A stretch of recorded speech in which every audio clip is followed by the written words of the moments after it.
earlier about your inability to attend this committee. Do you, is that really a fair accusation for you to make? Knowing very well that you yourself have been unable to appear here, and you have given us reasons. One time you were outside, the other time you were at a presidential function. We were here.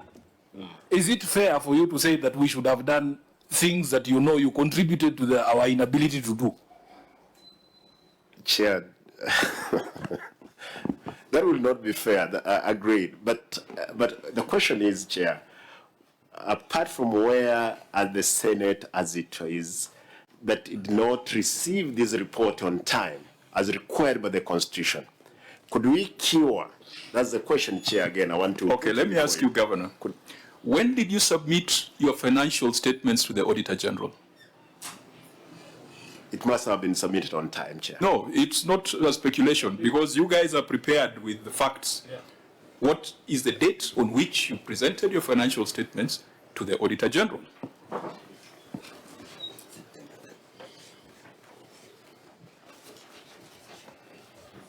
Can I have my copy back, Wakili, if you are done?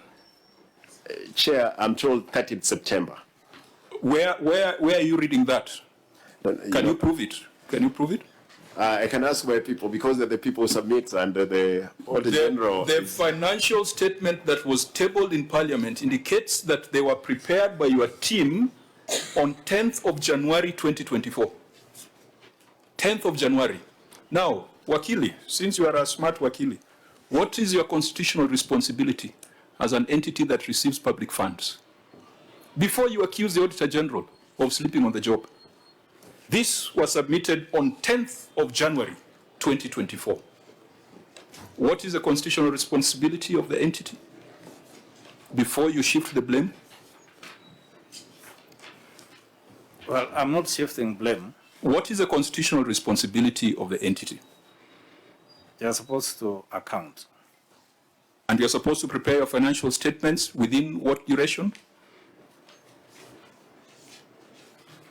Before close of the financial year. Well, it's not before close of financial year. Be fair to the accountants in the House. You can tell us because they're here. What is your responsibility, statutory and constitutional? Because the Auditor General cannot provide a report before you have presented your financial statements.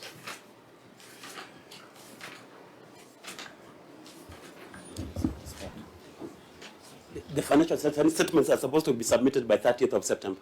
30th of September. Yeah. These were submitted on 10th of January. And Governor, yeah, your team advises you that we reject this process, these reports, on account of failures by the Auditor General and Senate when you provided your financial statements in January, 3 months later. Through the chair, those are reversed. It does not matter to us. This is what we have visibility on.